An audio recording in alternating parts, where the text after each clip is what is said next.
In May 2026, inside the 13th Judicial Circuit Court of Florida, 4 men faced a jury for the calculated assassination of rapper Charles Jones, better known as Julio Foolio.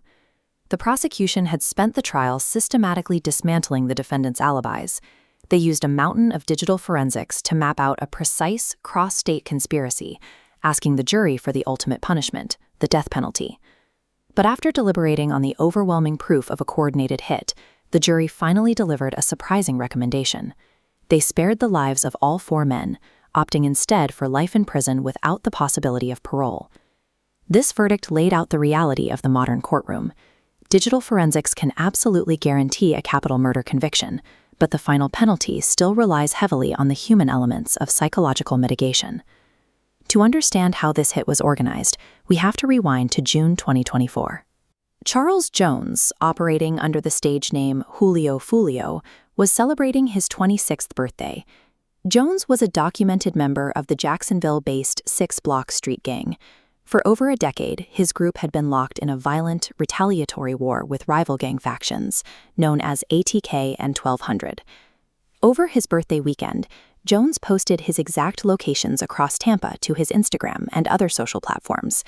He was advertising club appearances and Airbnb parties to his fans, while simultaneously feeding real-time tactical intelligence directly to his enemies.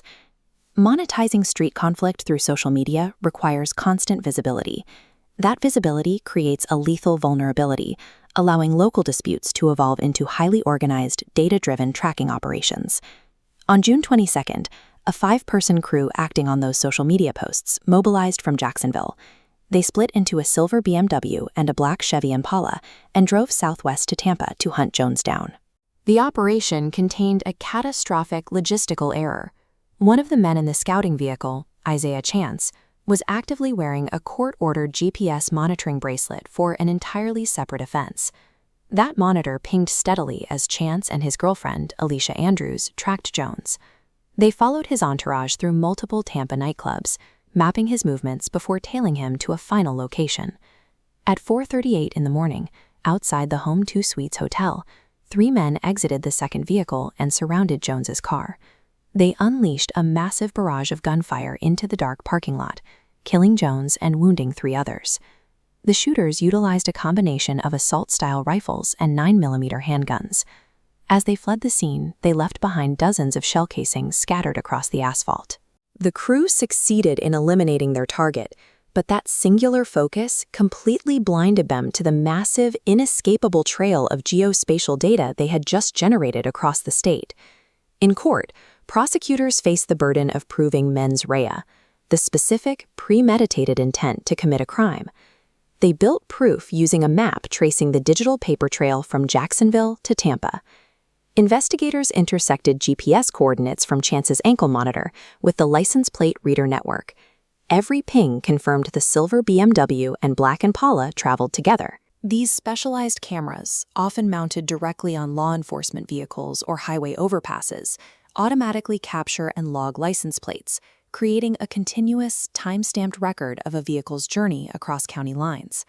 Cell tower data pulled the net even tighter. Phone records showed Chance calling the shooters in the second car, at the exact moment surveillance cameras caught the vehicles coordinating their movements outside the Tampa nightclubs. The physical evidence then connected this timeline to a longer history of violence.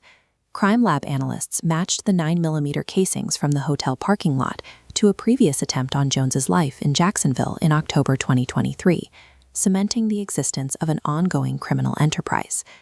Modern prosecutors no longer have to rely on flipped witnesses or unreliable testimony to establish intent. They align cell tower handshakes, track GPS satellites, and ballistics databases into a single, undeniable timeline. Once guilty verdicts were secured, the trial moved to the penalty phase. The state presented a heavy load of aggravating factors. This scale illustrates their argument, pointing to the cold, calculated nature of the hit and the extreme risk posed to innocent bystanders. To keep their clients off death row, the defense attorneys had to counter that digital precision with human complexity, introducing mitigating factors to contextualize the actions of the defendants. One of the convicted shooters, Sean Gathright, took the witness stand. In a risky legal maneuver, he directly addressed the jury, expressing deep remorse. The defense teams also introduced extensive psychological evaluations to offset the state's evidence. They documented Isaiah Chance's IQ of 71 and Davion Murphy's severe learning disabilities, arguing these deficits impaired their judgment. By pivoting the conversation away from the brutal mechanics of the ambush, the defense successfully changed the framework of the decision. They asked the jury to judge what these men were, rather than just what they did, proving human psychology still holds weight against digital evidence. That human element was equally central to a separate proceeding. Alicia Andrews, the alleged scout who never pulled a trigger, faced her own severed trial. Her defense team worked to separate her from the gang conspiracy. They argued she was not affiliated with any street organization, but was instead a passive follower trapped in a highly controlling relationship with Chance. The jury acquitted her of first-degree murder, convicting her instead on a lesser charge of manslaughter, effectively taking capital punishment off the table. Her legal battle didn't end with the verdict. In a sudden procedural twist, her attorneys successfully petitioned an appeals court to remove the presiding judge over allegations of bias, immediately stalling her sentencing and throwing the final timeline into question. Despite the drawn-out appeals and the rejection of the death penalty, multiple law enforcement agencies stood before the press to declare the 5 combined convictions a definitive strike against organized urban violence. The prosecution of Julio Foolio's killers proves a harsh modern reality for criminal enterprises. Technology has stripped away the ability to hide a conspiracy. Yet, when handing down a final punishment, the American justice system remains deeply anchored in procedural maneuvering and the unpredictable nature of the human condition.